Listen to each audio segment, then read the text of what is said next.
Drew, I got a cup I need to find and send to you.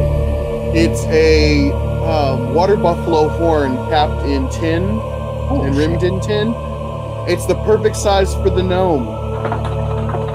I need to, Drew. I gotta. Okay.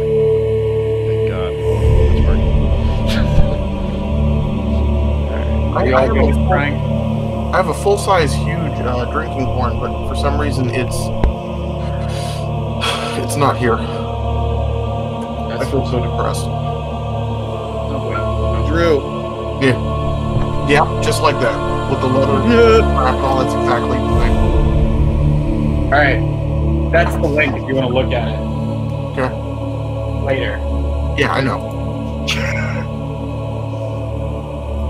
I will try to be as chatty as I can, guys. I'm a little nervous, not to just to be honest. Well, I haven't done anything like this in a while, so. Honestly, Zach, if you took off your glasses and put a little mark on your forehead, you could be our stand-in visual for Thor. That's awesome. Don't worry about it, Zach. You'll be fine.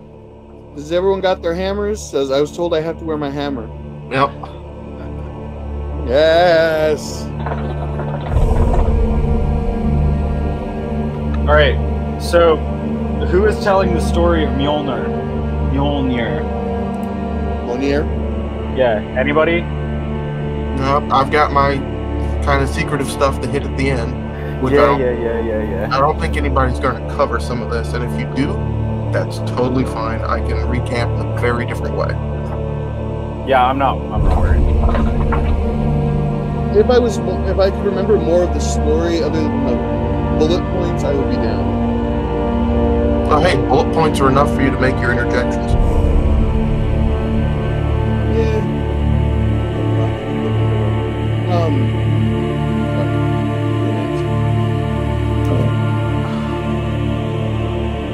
I know the story of Mjolnir.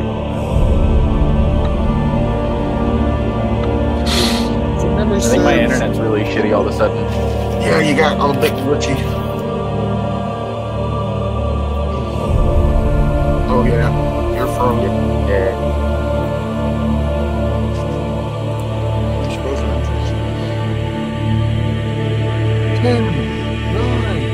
We're gonna all mute when it gets to time. I'll mute now. Yeah. Me too. And You guys will like the intro.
Man, that was a new intro that we made, and introducing our friend's logo into it. Who can enthusiasts who join us on into Valhalla.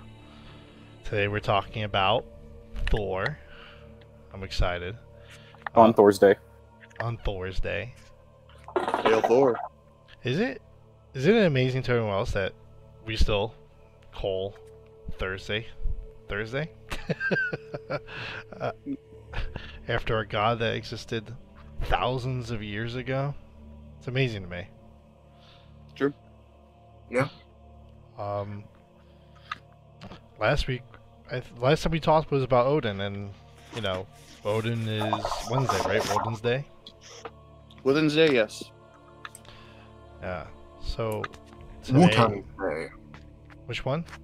Wotan. Germanic. Is that how you version. say it? Yep. Yeah. Yep. So I'm trying to pull up the. Did we actually write a list of stuff we're gonna go through for today? Ah.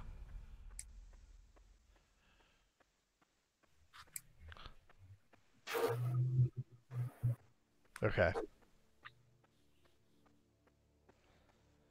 Got the curriculum. That's what I'm trying to do it. I mean, lecture is about to start. You weren't ready? I was trying to finish the video that you saw. Yay, technology. It took like 3-4 hours. Okay. So I guess Drew, you wanted to start talking first a little bit about who he was, Thor. Okay. Background. I was gonna save most of my stuff for the end, but Thor, I can kick it off if you want. Oh, okay. I was just gonna say he was the god of the people in comparison to Odin. Odin was random. He was out for himself. He did things on his own way. Your needs were not interesting to him, but Thor was the god of the people. He was about justice. Yeah. And setting examples, etc. I was just gonna open it out. Steven? Yeah, so basically, like Drew just said, Thor was very much for the people. He wasn't about, having all of the power kind of like Odin was. It was a very different outlook. He was the protector and the warrior that was based entirely on like loyalty, and he was honorable, but he was also like nearly undefeatable. So go ahead. I was gonna say, unlike Loki, who I would say wanted power and was probably the most cunning of the gods. Correct. And in that way, really followed in the footsteps of his adopted father, even more than the deity that was for the people, Thor. And how unique is that? How unique is it that in a pantheon, the god king, the leader, is not the one that you worship for yourself? Well, and eventually Thor became, because he was such a god of the people, he became the main god to people as time progressed, that Odin really wasn't worshipped nearly as much because he didn't really do anything for the people, and people wanted a god that was good to them. So, did they ever explain why his character was as such? Like, say that again, sorry? Did they ever explain why he was like that, Thor? It was just part of his character. He was an archetype of honorable and loyal warrior, and essentially like his entire job was just to protect and to nurture and to take care of all the people. And one of the things that a lot of people think about Thor is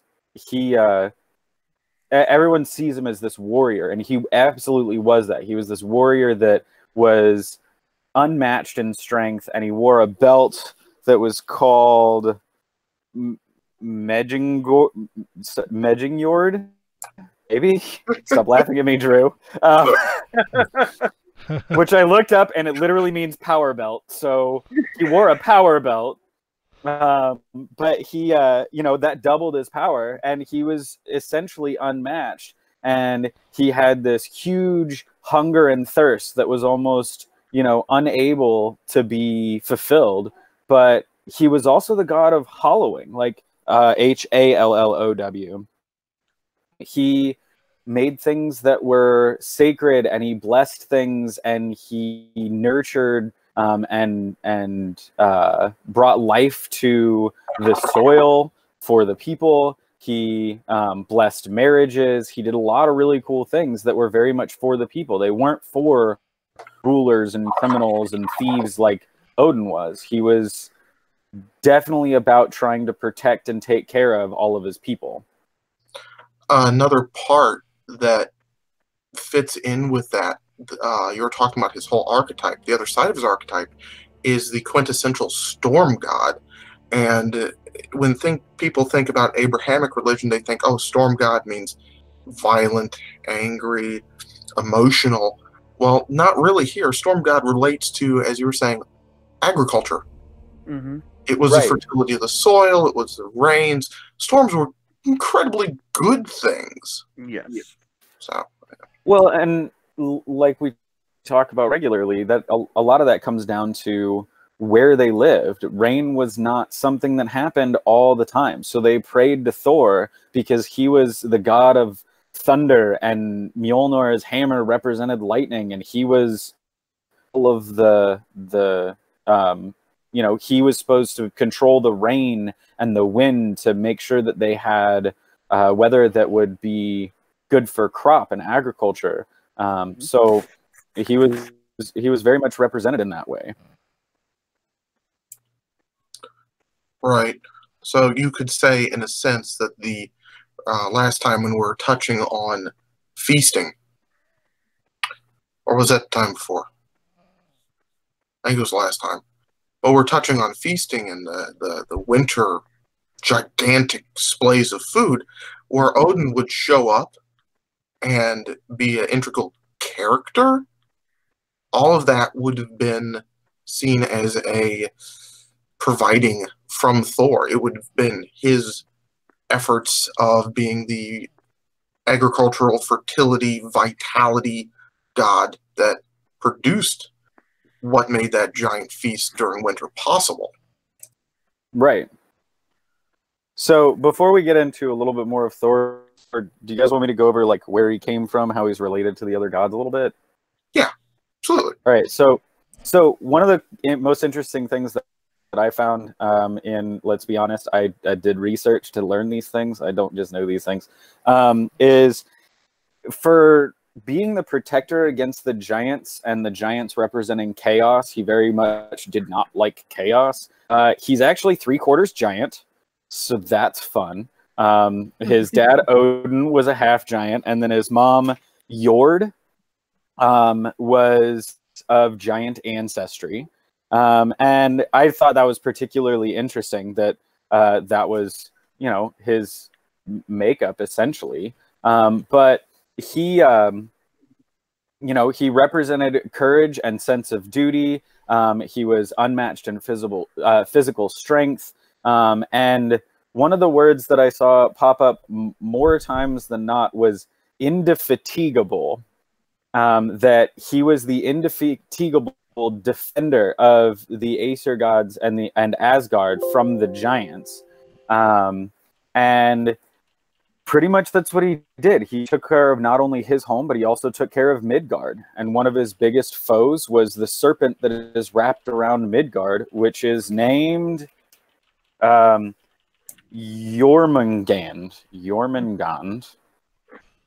I don't know. Correct me if I'm saying this wrong, guys.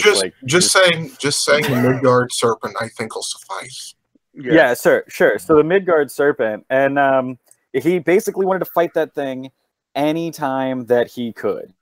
There was actually a story of him going fishing where he was out and about, and let me see if I can grab this. So he went on a travel to find a cauldron that was big enough to make mead for an entire party, and he ended up going to Hymir, the giant's home, to try and get it.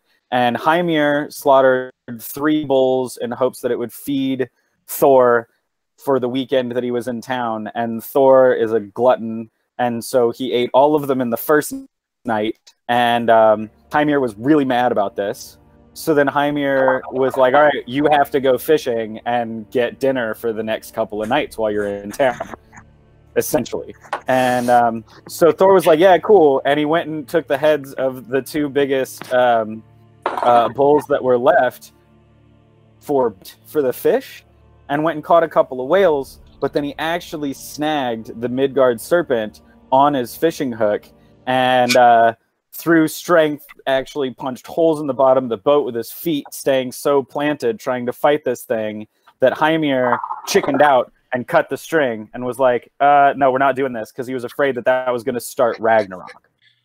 So Thor was kind of one of those guys that he just like jumped in and he wanted to fight everybody. He wanted to like just start shit essentially. But he did it as a sense of duty. He thought that he was protecting everyone. So it's just kind of really interesting that there's only one being that could take him down. But yeah. So basically Thor, his dad was Odin, his brother was Loki. He and Loki always kind of got into trouble, and that caused different issues. And we can talk a little bit more about that when we get to Mjolnir. But Thor was known for himself and his hammer. He was the thunder, and the hammer was the lightning. And that was pretty much how he do. He rode around in a chariot that was drawn by goats. And essentially, whenever there was a thunderstorm, it was pretty much assumed that Thor was fighting off the giants in the sky, and that was what was happening. He protected everybody, and yeah. So, so whenever there was a thunderstorm, is basically Thor was using his hammer, which was causing the thunderstorm to happen. Which, well, the hammer was causing the lightning. He was the thunder. He was the thunder, and his hammer is causing the lightning. Right. Yeah. Yes. Which is crazy to think about. And actually, I think the Greeks also borrowed some of that sentiment when Zeus was upset, and they used that to explain thunderstorms. Well, and I always thought it was really strange that when you think about, like, Zeus is the father of all of the gods, but in parallel, he actually matches with Thor than with Odin, who is the father. Because I think personally that it was because Thor essentially became the main god of the people, and so that was where the parallel kind of went. And even though Odin had the title Allfather, it was a title that he, I'm not going to say usurped, but a title and a role that he stepped into. Again, reiterating the fact that he wasn't the first. He had brothers and predecessors, and, well, he didn't spawn all the gods like I believe Zeus was intended to have done. Yeah.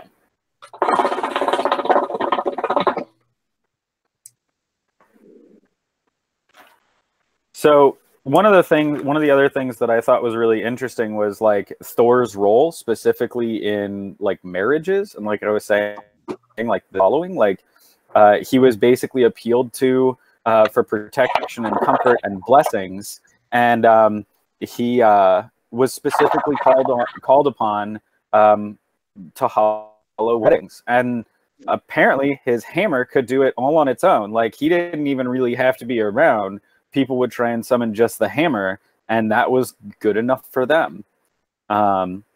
So the hammer also represented this hollowing, or this sanctuary, and it's really strange because it's a symbol of destruction. It's a symbol of power on the battlefield. But if you think about it, it's kind of a real parallel to having this sacred space, because a sacred space is supposed to be pure. It's supposed to be banishing all hostile forces so that you can have this pure space. And that's exactly what the hammer did. And it's like when I was talking about how he was the archetype, agricultural archetype, yes. Fertility for the animals and for the land, etc. Well, there wasn't a real clear distinction for fertility and wealth for the people. Mm-hmm. So that's another reason you could say that he tied into marriage so much. Right. And one of my favorite stories that I found was, and Frank if you want to throw up a picture or two that I sent over. So Sure. part of Thor's whole connection to marriage actually came from the story of Thor the transvestite.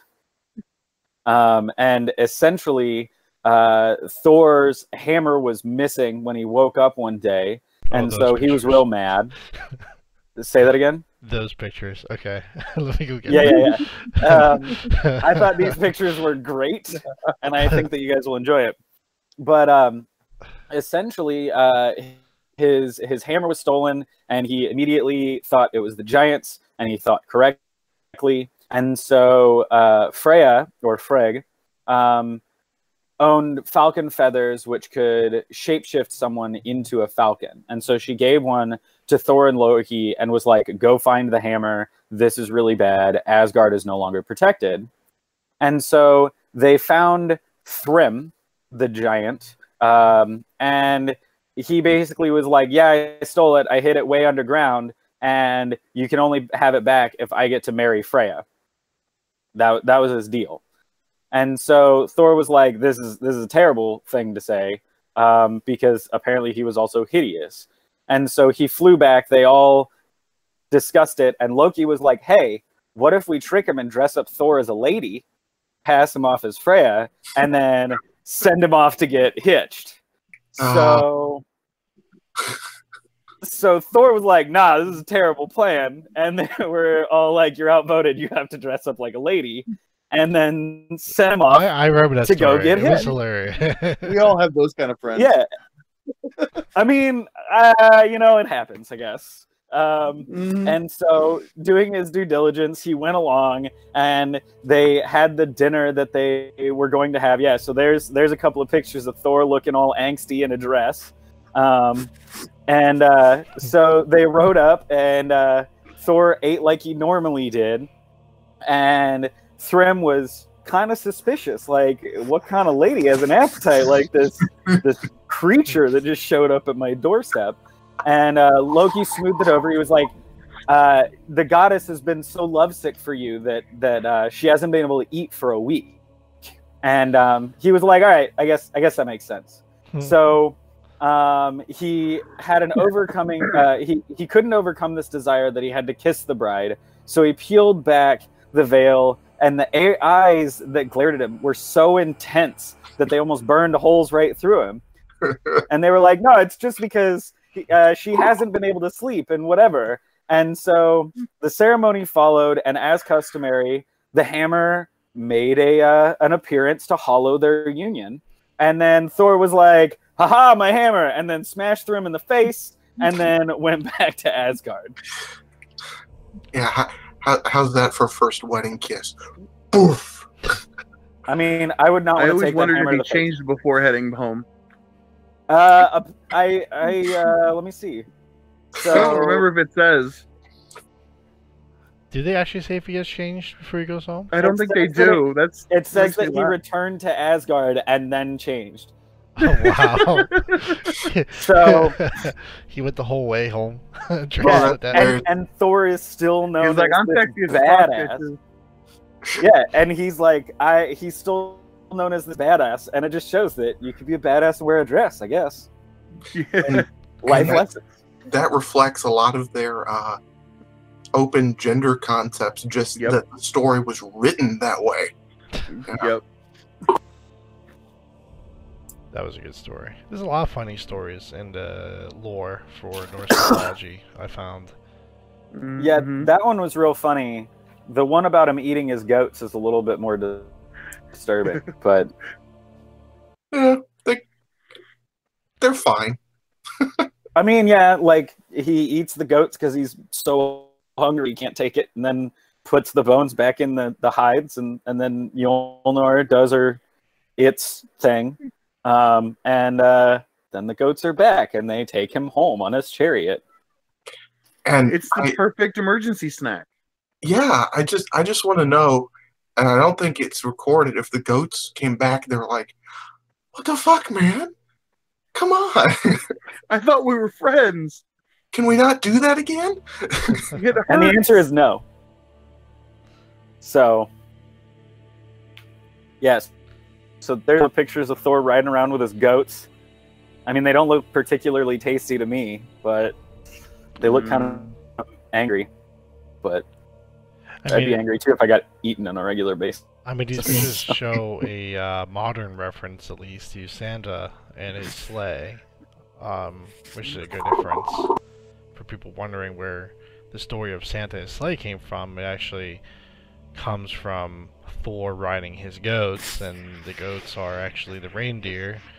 And Santa himself is actually supposed to be a reference to Odin, not Thor.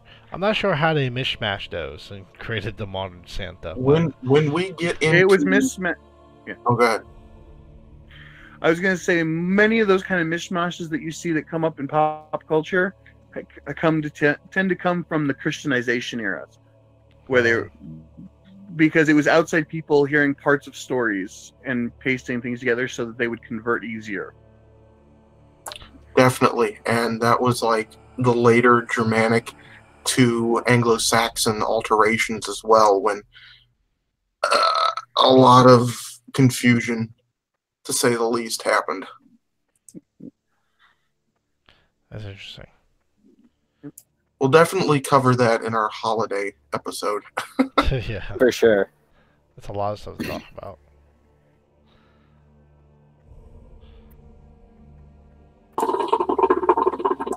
So, does anyone want to tell the story of how Mjolnir came to be?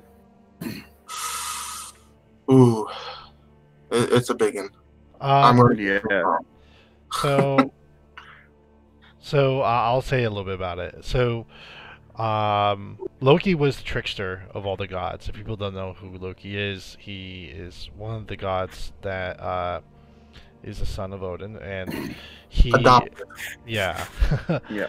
he is known as the trickster. He's the prankster of the bunch, but he's not just a normal prankster. He's supposed to be like some sort of ultra conniving, cunning trickster. So he's a smart guy. Anyways, sometimes his pranks get him into trouble. And one day, Loki thought it would be funny if he were to sneak into Thor's wife's bedroom, Sif, and cut off her hair in the middle of the night. Well, Thor woke up the next day to his wife screaming about her hair being missing. And the only thing Thor says is, Loki. And I know who did this shit. he charges down the hall, bangs open Loki's door, and basically is about to kill his brother for destroying his wife's hair. And basically Loki said, I'll fix it. So Loki decided to go down to, oh my god, Svartalheim, I think his name is, the land of the dwarves. And this is where he pleaded with the dwarves to create hair for Sif that was even better than what he has cut off. But while he was down there, he made this whole contest between two families of dwarves, and he made the challenge so that the dwarves prove who was the best smith. And one of the gifts that was created from this contest was Thors Hammer, Mjolnir. And the reason why the handle is actually short on Mjolnir is because during the contest, the dwarves were promised prizes from Odin and the gods in return for the victor. And one of the families said that if they won, they were the ones that were producing Mjolnir, which is the name of Thor's hammer, they get to have Loki's neck, which is basically they want Loki dead. If they won, Loki should die. And long story short, Loki thought, oh, this family won't win. There's no way they're going to beat this other one that were producing the hair for Sif. But he was starting to get nervous and wanted to ensure that his victory was kept intact. And so what he did was he turned into a fly, and while one of the brothers was billowing the flames for the forge, it was a special type of forge, a special type of metal that required constant heat and billowing, and if there was a pause, even for a slight second, the smithing could be destroyed, and the piece would not be completed. So Loki transformed to a fly, and he began landing on the dwarf's neck, biting him, his eye, his eyelid, and it was just one split second that the brother stopped billowing the flames. And that one small second caused the Mjolnir to have the short handle it did. It was originally meant to be a very long handle to allow Thor to hold it.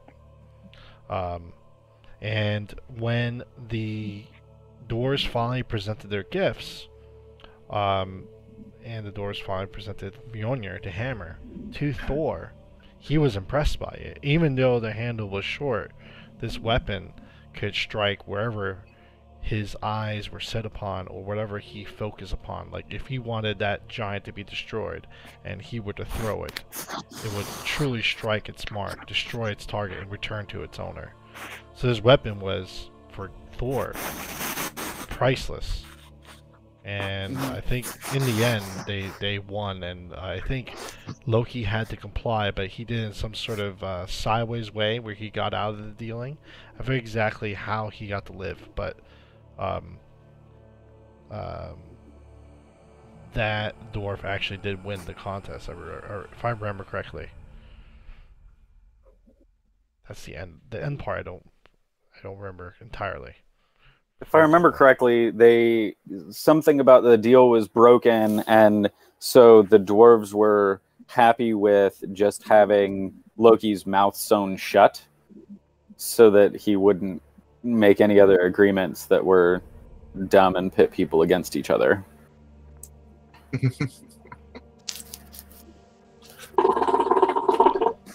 Yeah, I think you're right. But that's how Mjolnir was created. There you go. A very Cliff Note version, though, I would say. No, it's good though. Yeah, I mean,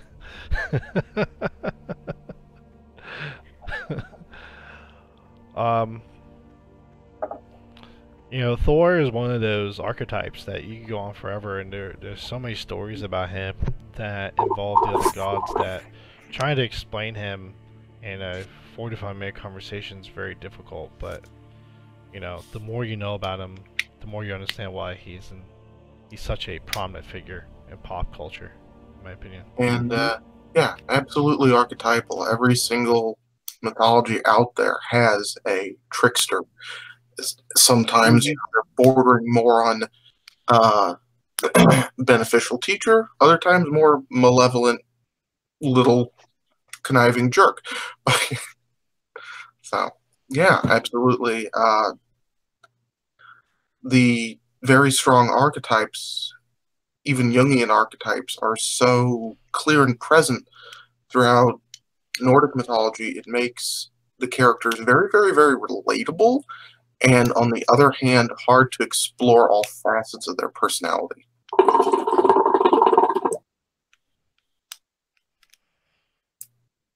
I would agree with that.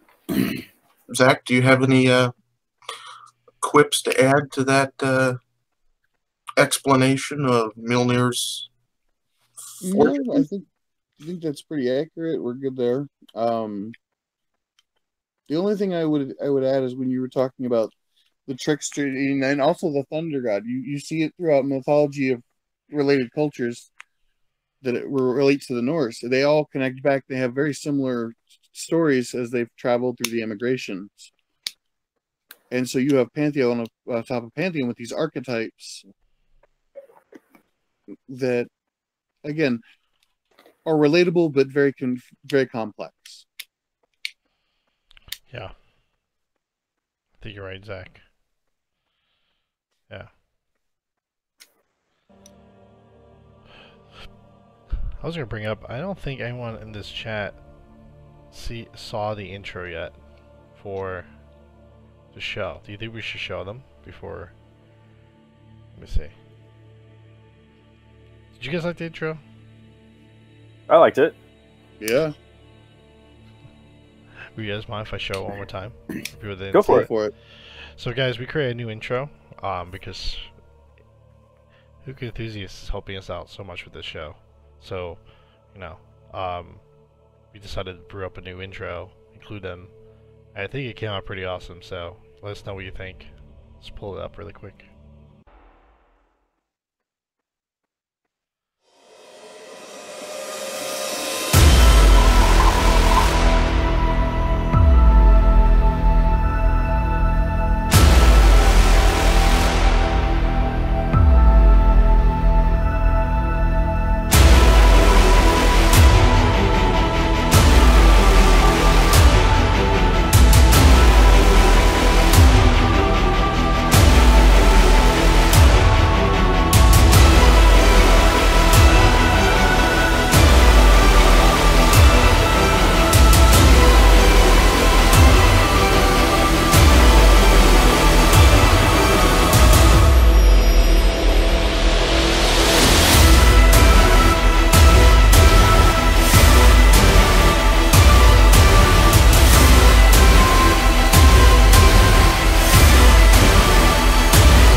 I feel like that intro is way cooler than we are.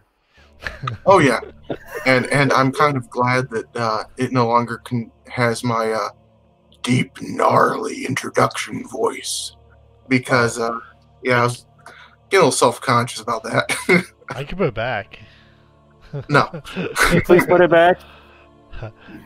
What's missing is actually the logo at the end with into Valhalla, but there wasn't enough time to render all of it. But All right, so shall I hit the points that I wanted to Yeah. go over real quick? yeah, should I queue up your images? Yeah, sure. Go ahead and pull up the first one. I believe they're labeled with numbers. Okay. Labeled with numbers. Ooh, good thinking there. Jeez. Paint by numbers. Let me see. Okay, I see. So while he's pulling that up, I did want to mention one other quick thing about Thor that is like a common misnomer. Mhm. And I think it's mainly because of all of the Marvel things, that Thor wasn't actually blonde. Oh, no, absolutely not. He was, in Nope. fact, definitely a redhead Ginger as fuck. with a dope beard. And a little bit of stone embedded in his forehead. So you're saying he wasn't blonde? He Nope. was not blonde. You heard it here, folks. He was not blonde. I'll say. Oh, let me pull up these pictures now. Okay. And while you're also doing that, I was going to say that there's evidence that before the really congealing formation of Nordic mythology as we know it, Thor was probably worshipped first. And there's evidence that, you know, before the stories were congealed in a cohesive way, the for the people, agricultural giving deity was the one and only before it split off into what we know now. Mm-hmm. So he was first, and then he was not, and when he was not, he was still preferred. So, kind of funky. I'm trying to see which was first. It was this one, I think. Yeah. Hold on. I'll pull them up now.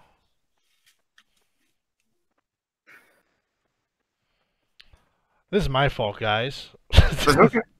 No, it's, Frank, technical difficulties are supposed to be tomorrow, We got the raid not today. tonight. Hold on. Okay. No, that's all backwards now. God damn it. So time filler, Drew, what are you smoking? trifecta Persian melon. Yeah, is it good? I love Persian melon. It's got that wild floral and rind flavor in it, Nice. but ever so subtly. Zach, are you smoking? Nope. No, right now. Okay, I'm gonna pull up the first image and I'll queue up the second one after. Okay. Mm-hmm. Okay, here we go. Okay, so this is a stereotypical, historically accurate. Whoa. Necklace? Where'd it go? There it is. And the thing about this is that we look at it kind of wrong. We look at it in our modern perspective that it's hanging down by its handle.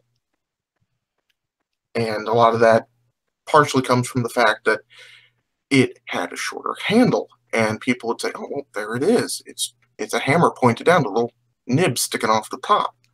Mm-hmm. But that's our modern perspective. And the next image, I made a little image to show clearly. There we go. It was not that way. The image is actually missing the handle. Why do you think that is? Why do you think why do you think it's a popularized version of it?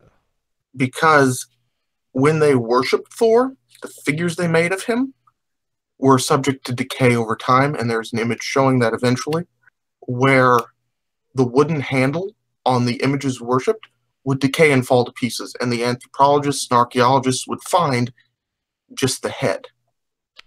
Okay, so the next one, I see one of clay and one of a drawing. Right. And so its hammer was more of an axe almost?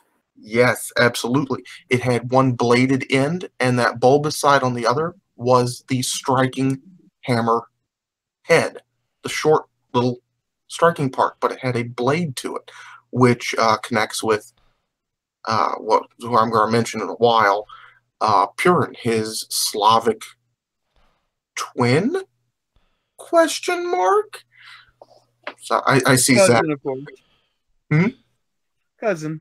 I would Cousin, say. Yeah. twin, well, you know. So every depiction of Thor's hammer in these movies is absolutely wrong. Yep. Yeah. He's basically gripping the middle of the hammerhead. So it actually looks like an axe. Yeah, it's very axe-like. Well, if And, you've ever seen any, battle hammers, this design is very similar from the time period. Yep. And I blame the archaeological findings from decay. I blame them just looking at the necklace as if it was the whole piece, and just that modern way of interpreting this chunk they found. Mm-hmm. Okay, you can go ahead and do the So next the next picture. one, it looks like he's playing a flute. Hold on. Okay. That's the one I have next. Yeah. Okay. So here's a later Thor. Much later. Around the time Christianity's moving in and blending up with it, and they really wanted to make sure Thor was indistinguishable from his hammer. It was part of him. They wanted to make sure that it didn't get taken away, so they started depicting him as being literally blended with it. It's physically part of his beard. That's interesting. And they kind of sold it off as an, hey, look, we got a cross symbol here. And at this time point, that would have been related to St. Peter, inverted cross of St. Peter, not this 21st century idea of a inverted evil cross. And just for the listeners who don't know, getting off track a little bit, St. Peter was depicted with an inverted cross as a symbol because he was crucified upside down for not being worthy. I did not know that. Yes. Yep. And, okay, we can go on to the next one.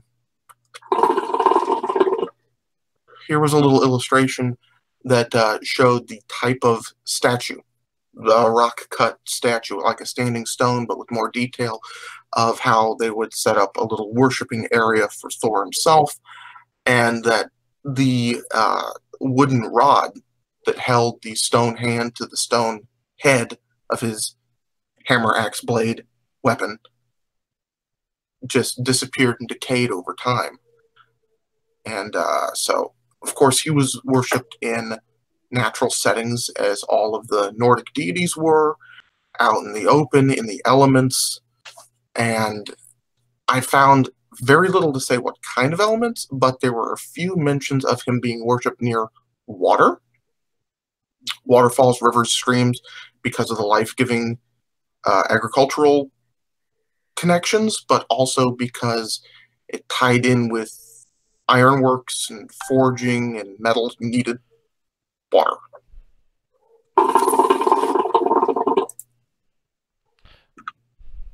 Okay, we can go on to the next slide. Okay, so here are some other styles of necklaces they found. Mm-hmm.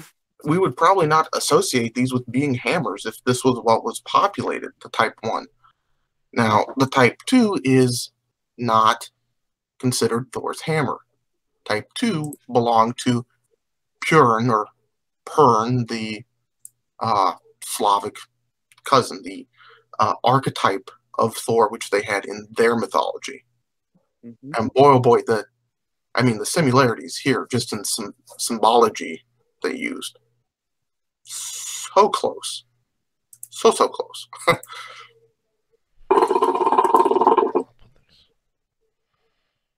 Okay. Here's Purn himself. Gee, does this look like Thor at all to anybody? Not at all. I don't see it. You don't see it? Oh. And here for him, they never had the idea or the connotation of hammer. They always had completely bladed. Even the back of it is not hammer stylized, it's bladed. Mm-hmm. So it kind of gives insight when you have these two, which are so incredibly comparative, and yet are histories created about the Nordic beliefs. And I'm going to blame a lot of Victorian historyologists, because they weren't archaeologists, really. I'm not sure what you'd call them. You know what I mean. Yeah, go ahead. It actually looks like Zeus and Thor together, the other god. Yeah. All right, so here, the most controversial image known to our world. I was hoping you were going to bring this up. Well, Zach, I'll let you step in and put your 2 cents on it, too. This was constantly used for representations of Thor. It was the 2 lightning bolt runes crossed over each other, helping represent the storm itself, helping represent the combination of the thunderer with the lightning coming together as this creative force. Zach, any comments for that? Yes, it does represent Thor, but it also represents his hammer. If you look, it's a hammer that is spinning.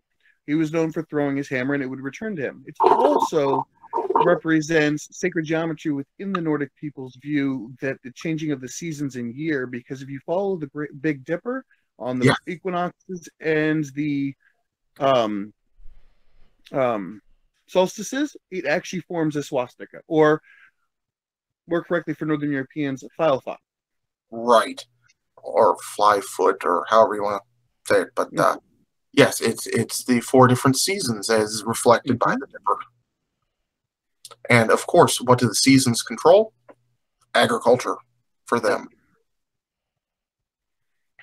Okay, next.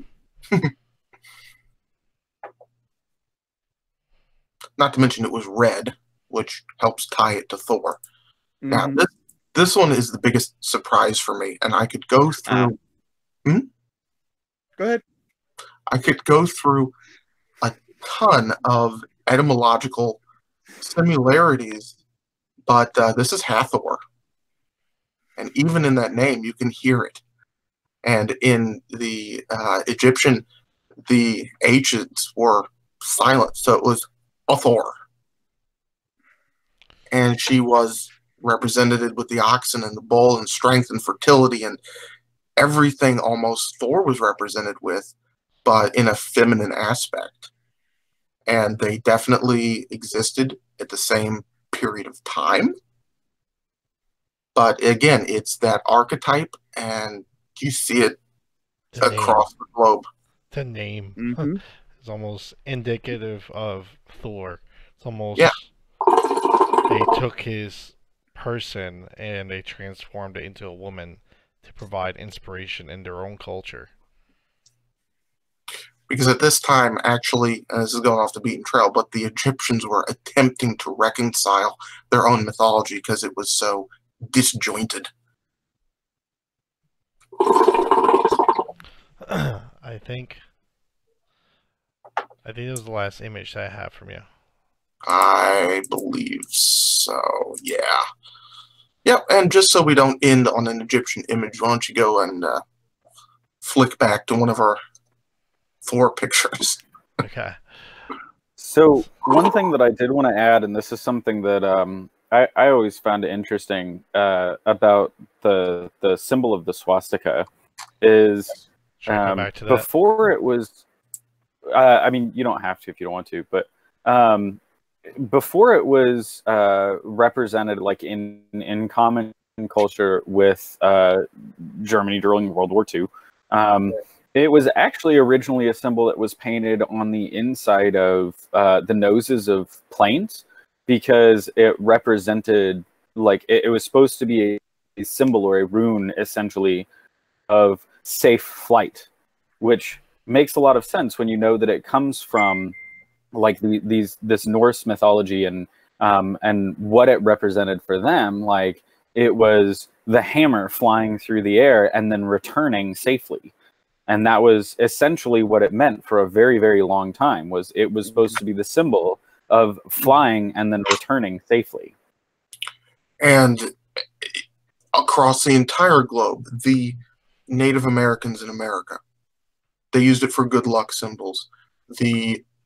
All the nations used it in their symbols. Never did it have a negative connotation until somebody negative wanted to use it for their own power. A red dot in the annals of history. Yeah. More like an ink smear. Yeah. But yeah, definitely. I believe it also has connection in India Yep. and Buddhist culture as Absolutely. well. And they took their Buddhist culture from further Asian and Tibetan. So, yeah. Mm-hmm.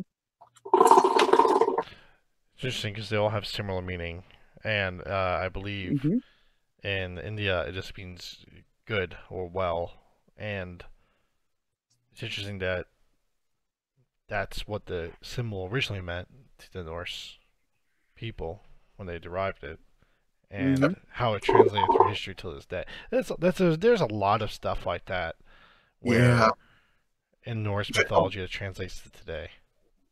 Yeah, and just like the perversion of the symbol of the inverted cross, like I was talking about for the Catholics. I mean, it's thank you, Exorcist movie, you freaking ruined it. But yeah, I agree. And the thing is, and a lot of the stuff, just like when we started off, we were talking about Santa.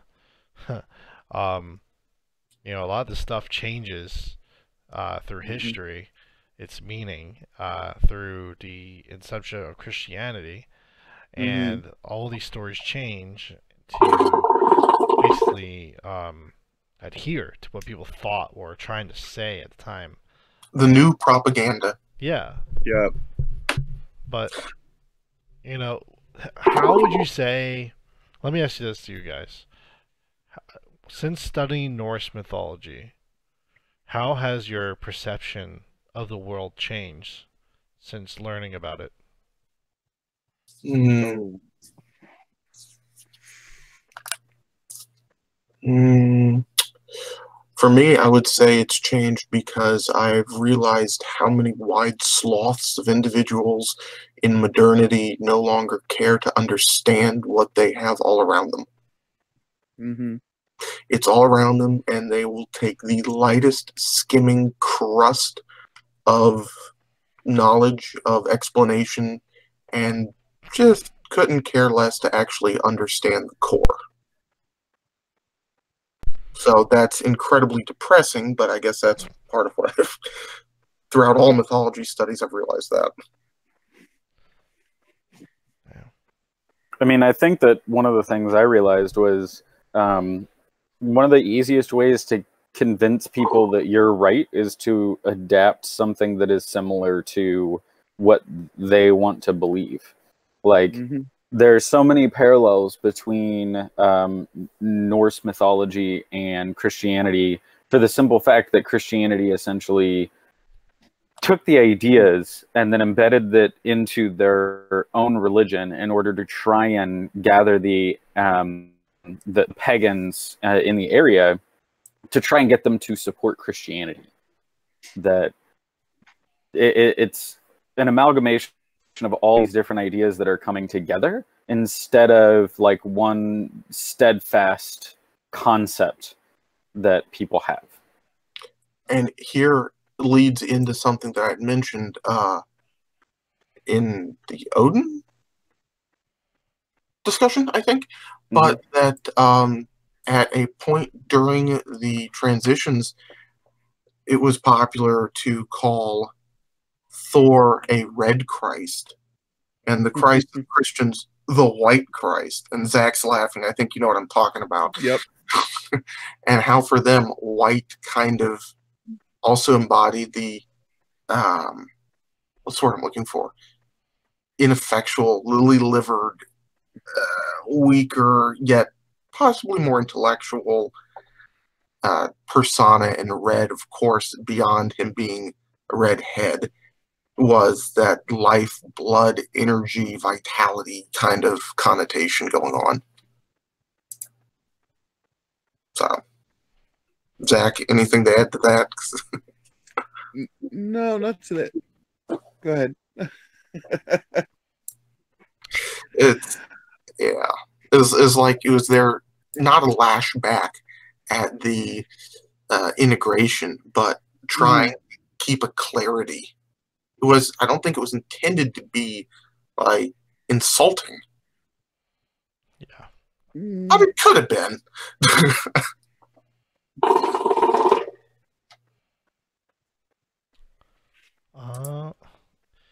Is there anything else for us to add? Because we are coming to the end of the hour. It goes very quick. Yeah. Thor was a badass, and we should bring him back. Yes. Wait, he left? No. I mean, he's just been chilling because, I mean...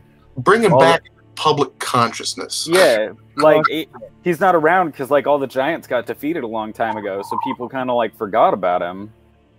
You know, and... We just need a couple of giants to come in and shake it up. Yeah, where the hell's Tommy?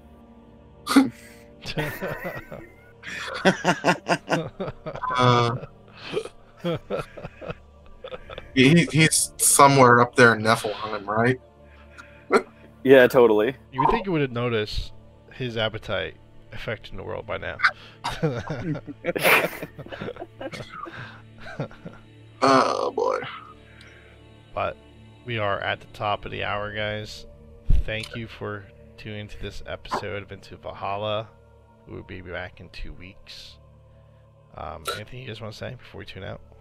What will be our subject? Will we go with Tyr, his brother, or maybe Loki? I don't know. I feel like since we did Odin, Thor... Zach, you choose. What do you want to do next? Who have you guys done so far? Just Odin and Thor. Yeah. Oh, okay. And we covered one episode of like daily life of the Viking kind of stuff. Okay. You seem to be focusing on gods, and there's nothing wrong with that. But I think a great place to start is Frigg. Yeah. All right. All right, definitely. I was bring her in because she definitely was very involved in daily life for the people. Okay. So we can tie back to some of what we said in that episode with her and build on it. Yeah, we didn't really focus on her at all. It was sort of just mentioning what we did talk about. That first episode was like all over the place, though. So I don't think it's a valid discussion about Frigg. Okay, next episode is about Frigg. You don't know who that person is? That's okay. We'll find out next episode. Alright, guys. Thank you for joining us. Thank you for having me. Bye.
Thanks, Steven. Yep. I'll catch you guys in 2 weeks. Thank you for having me. Yeah, sounds good. Take care, guys. Later.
I feel like starting new ones probably makes more sense, but if you want to just keep on saying one, you keep on saying one. You're the one running the show, Francis, before I get to the last.